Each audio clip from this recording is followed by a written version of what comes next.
Yaqindagina ochilgan Chao Yiku do'koni ham shular jumlasidandir. 4000 kvadratlik. Assalomu alaykum qadrdonlar. Bundan adashmasam 5-6 oy oldin aynan mana shu kritik chorrahasini muammolarga yechim bo'luvchi ko'cha deb aytib o'tgan edim. Videodan kirib ko'rsangiz bo'ladi, belgilab qo'ydim.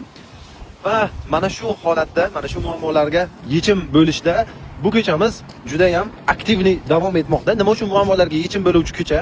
Chunki har bir biznes insonlarning qaysidir muammolarini yechib berar ekan, u biznes muvaffaqiyatga erishib boradi deb o'rgatishgan albatta ustozlarimiz. Shu mohiyat bilan bu ko'cha ham ancha-muncha muammolarga yechim bo'luvchi ko'cha sifatida yanada aktivni davom etyapti. Sizning muammolaringizga yechim bo'lish uchun bu yerda yana bir qancha do'konlar, xizmatlar o'z ishlarini yo'lga qo'yib borishmoqda va bu joyga kelishingiz uchun yanada ko'proq sabablar paydo bo'lib bormoqda.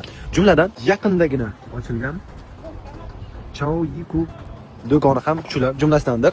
4000 kvadratlik oilaviy katta do'kon, demak, Kriti majmuasida o'z xizmatini yo'lga qo'ydi va yuqorida aytib o'tganimdek, bu joyga kelishingiz uchun yana bir sabablardan biri. Xo'p, endi esa o'zimizga qaytamiz.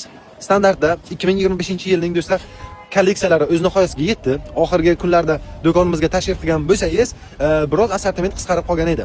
Xudo xohlasa, kechadan boshlab do'konimizga 2026-yil kolleksiyalarimiz yetib keldi. Aynan sizlar uchun tanlab kelingan dizaynlar. Mahsulotlarimizda xabaringiz borki, tezgina kelib olib ketmasangiz, tugab qolish ehtimoli doim yuqori turadi. Chunki Instagram sahifamizda obunachilar soni deyarli 400 mingga yaqinlashib qoldi. U yerda bitta reklama chiqdi-ku, katta hajmda mijozlarimiz kelib o'sha mahsulotni olib ketishadi. Shuning uchun bundan buyon Instagramimizni hushyor ravishda diqqat bilan kuzatib borasiz degan umidamiz. Biz 2026-yil kolleksiyalarimizni ochishni boshlaymiz. Hammalarimizni kutib qolamiz standartda, hammalarimizni kutib qolamiz Kriti savdo majmuasida.